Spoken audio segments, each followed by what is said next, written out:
Good morning dear students, happy new year to all. I hope आपने winter vacation में बहुत सारे मज़े किए होंगे, बहुत सारा एंजॉय किया होगा। तो बेटा आज हम लोग रिज्यूम करते हैं अपनी पढ़ाई को। हमने बीच में बहुत सारा ग्रामर पार्ट किया। अब वो टाइम आया है कि हम अपने ग्रामर पार्ट को कैसे रिवाइज कर सकते हैं। हम करेंगे अपने बुक्स को रीड करके कि अभी तक हमने क्या क्या रिवाइज किया है। तो आपको आना है पेज नंबर 37, इंग्लिश वॉल्यूम 2। तो ये है जायंट्स गार्डन। जायंट होता है जो बहुत विशाल होता है, जो बहुत बड़ा होता है, और राक्षस के लिए भी हम जायंट बोलते हैं क्योंकि वो उसका साइज बहुत बिग होता है। तो जायंट्स, तो ये देखो एपिस्ट्रॉफी इसका मतलब था जायंट का, है ना। तो जायंट्स गार्डन, ठीक है। अब ये है वंस अपॉन अ टाइम, एक समय की बात है। इसका क्या मतलब हुआ? पास्ट टेंस की बात हो रही है। और मैंने आपको क्या बताया, पास्ट टेंस में क्या लगेगा? वर्ब की second form. Is that correct? तो पास्ट टेंस की बात हुई है कि क्या क्या हुआ था, उसके लिए वर्ब की सेकंड फॉर्म लगती है। तो अब हम क्या करते हैं, इसको पढ़ते हैं आई एम सॉरी, और हम लोग देखते हैं कि कहाँ कहाँ में वर्ब की सेकंड फॉर्म लगी है, उसका मतलब क्या हुआ। देयर लिव्ड अ जायंट, वहां एक जायंट रहता था। तो आपको समझ में आया, लिव की सेकंड फॉर्म लिव्ड, ईडी लगा दिया ना आगे। It was a lovely garden, एक सुंदर गार्डन था, with soft green grass, soft हरी घास और फ्लावर्स के साथ। द बर्ड सैट, सिट का सेकेंड फॉर्म होता है सैट, सिट सैट सैट। तो बर्ड्स बैठी थी in trees and sang sweet songs, जो चिड़िया हैं बहुत सारी वो ट्रीज पर बैठी थी और सिंग का सेकेंड फॉर्म sang, और स्वीट गाने गाती थी। The giant took great care of his garden. अब देखो, जायंट अपने गार्डन की बहुत देखभाल करता था। He trimmed the bushes and mowed the grass regularly.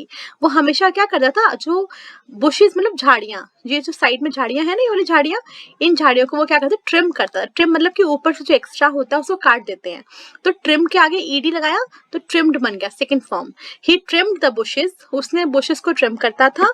और mowed मतलब आपने देखा जब मशीन सी घास पे चलाते हैं जिससे कि घास छोटी हो जाए, तो ग्रास को मो करता था, तो ईडी लगा के मोड बन गया।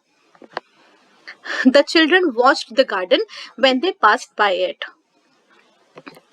तो बच्चों ने क्या देखा था, जब उन्होंने देखा, बच्चों ने देखा जब वो पास कर रहे थे, मतलब वहां से गुजर रहे थे, उन्होंने देखा बहुत सुंदर गार्डन है। They hoped to play there. उन्होंने आशा करी कि वो भी वहां पर खेल सके। But the giant never let anyone enter his garden. लेकिन giant कभी भी किसी को अंदर आने नहीं देता था। One day, एक दिन, giant decided to visit his friend and left for the neighboring town. तो एक बार जायंट ने फैसला किया कि वो अपने दोस्त से मिलने जाएगा, और लीव का सेकेंड फॉर्म लेफ्ट, और कहाँ चला गया? नेबरिंग मतलब पड़ोस वाले शहर में। He came back after a year. एक साल के बाद वो आया।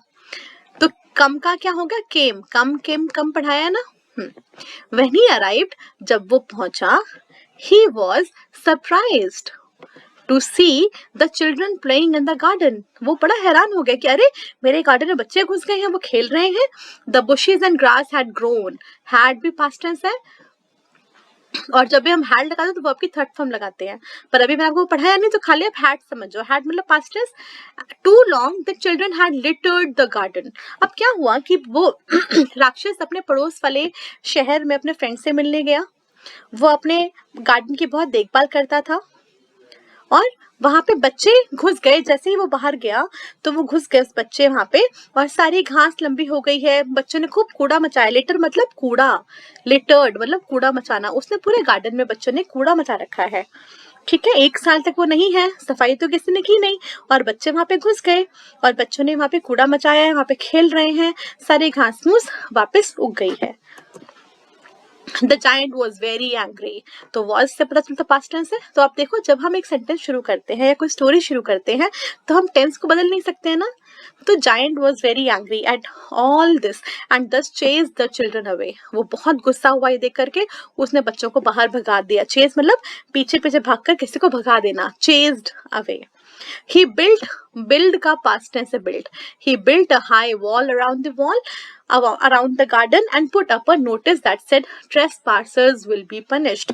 अब उसने क्या किया, अपने पास बहुत बड़ी बड़ी क्या बना दी, दीवारें बना दी। उसने क्या कहा कि उसके ऊपर उसने क्या बनाया, एक बोर्ड बनाया। उस बोर्ड पे उसने क्या लिखा, उसने लिखा ट्रेसपासर्स विल बी पनिश्ड। ट्रेसपासर्स मतलब गुजरने वाले। अगर किसी ने भी इसके अंदर घुसने की कोशिश करी, यहाँ से एंटर करने की कोशिश करी, तो उसको क्या किया जाएगा, पनिश किया जाएगा। ठीक है। The poor children now had no place to play. अब बेचारे बच्चों के पास कोई जगह ही नहीं है, वो एक साल से नहीं खेल रहे थे, तो अब उनके पास कोई जगह नहीं कि वो कहाँ जा करके खेलेंगे। They tried to play on the road. उन्होंने क्या कोशिश करी कि चलो हम रोड पर खेलते हैं, but it was very dusty. पर वहां पे बहुत मिट्टी थी। गार्डन तो बड़ा सुंदर और साफ था ना, क्योंकि जायंट ने साफ रखा था, लेकिन यहाँ तो बहुत मिट्टी है रोड पे, and full of hard stones. और वहां पे बहुत बड़े बड़े हार्ड स्टोन्स हैं जिससे उन्हें चोट लग सकती है, वो भाग नहीं पाएंगे। So they did not like it. तो do का past tense did. So they did not like it. उन्हें पसंद नहीं आया था। They wandered round high wall. अब वो क्या करते हैं, उस दीवार के आसपास घूमने लगते हैं। And talked about this beautiful garden. और बातें करने लगते हैं कि कितना सुंदर गार्डन था, हम वहां जाते थे, खेलते थे, कितना मजा आता था। How happy we were there. हम वहाँ कितने खुश थे। They said. उन्होंने बोला एक दूसरे से, to each other. तो उन्होंने क्या कहा कि कितना सुंदर गार्डन था, हम वहाँ पे खेलते थे, बातें करते थे, कितना मजा आता था। Then came spring. Spring मैंने सीजन में बताया है ना, स्प्रिंग में क्या होता है, स्प्रिंग्स में वसंत ऋतु, मौसम बदलता है, बहुत सारे नए पत्ते और नए फ्लावर्स आते हैं। ठीक है। तो then came spring and all over the country there were little blossoms and little birds singing on the trees. Blossoms मतलब क्या होते हैं, नए पौधे, जो नए नए पौधे निकलते हैं ना, या नए नए फूल निकलते हैं ना, ब्लॉसम्स कहते हैं। तो छोटे छोटे ब्लॉसम्स और सुंदर सुंदर प्यारी प्यारी छोटी छोटी जो बर्ड्स हैं, वो पेड़ों पर गाने लगी। The giants garden had lost its beauty. लेकिन जो जायंट का गार्डन था, उसकी तो कोई ब्यूटी बची ही नहीं थी। लॉस्ट मतलब खो चुकी थी, अब वो सुंदर नहीं लग रहा था। The giant saw his garden and felt that grass, leaves and flowers had stopped growing. उसने देखा कि मेरे गार्डन में, फील का पास्ट टेंस फेल्ट है, कि ग्रास, लीव्स और फ्लावर्स जो है ना, उन्होंने उगना बंद कर दिया है, अब वो नहीं उग रहे हैं, स्टॉप हो गए हैं, रुक गए हैं। His garden did not please him anymore. वो गार्डन उसको प्लीज नहीं करता था। प्लीज नहीं करता था मतलब उसको खुशी नहीं देता था। His garden did मतलब past tense, please मतलब खुशी देना, please him anymore. The garden was neat and clean. अब गार्डन साफ सुथरा तो था, क्योंकि बच्चे नहीं आ रहे हैं, गंदगी नहीं मचा रहे हैं, but it was quiet. लेकिन वो quiet था, शांत था। He could no longer hear the chirping birds. अब can का past tense होता है could, कि नहीं कर सकता था। कैन मतलब सकता, मैं खाना खा सकता हूँ, मैं डांस कर सकता हूँ। कुड मतलब सकता था। तो जब मैं छोटी थी तो मैं बहुत देर तक स्किपिंग कर सकती थी, तो I could skip a lot. तो सकती थी में कुड लगाते हैं। तो he could no longer hear the chirping of birds. तो वो बहुत समय तक उसने क्या अब वो नहीं सुन सकता था क्या, बर्ड्स की चर्पिंग, बर्ड्स की चहचहाट। क्यों? क्योंकि वहाँ पे बच्चे ही नहीं है, गार्डन खुश ही नहीं है, क्योंकि बच्चे ही नहीं है तो कोई लाइफ ही नहीं है। तो ना तो गार्डन में फूल और पत्ते उग रहे हैं, ना ही वहाँ पे बर्ड्स आके सिंग कर रही हैं, और ना ही कोई शोर हो रहा है। इसलिए तो अभी हम यहीं तक पढ़ते हैं, ठीक है, और उसके बाद हम लोग लास्ट के जो 2 पेजेस हैं वो नेक्स्ट क्लास में करते हैं। ठीक है। आपको भी ये करना है अपनी नोटबुक, अपने बुक में, नॉट इन अ नोटबुक, अपने बुक में जितने भी वर्ब की सेकंड फॉर्म्स मैंने मार्क करी हैं, आप भी उसको मार्क करेंगे, चाहे कलर से, चाहे अंडरलाइन करेंगे। ठीक है।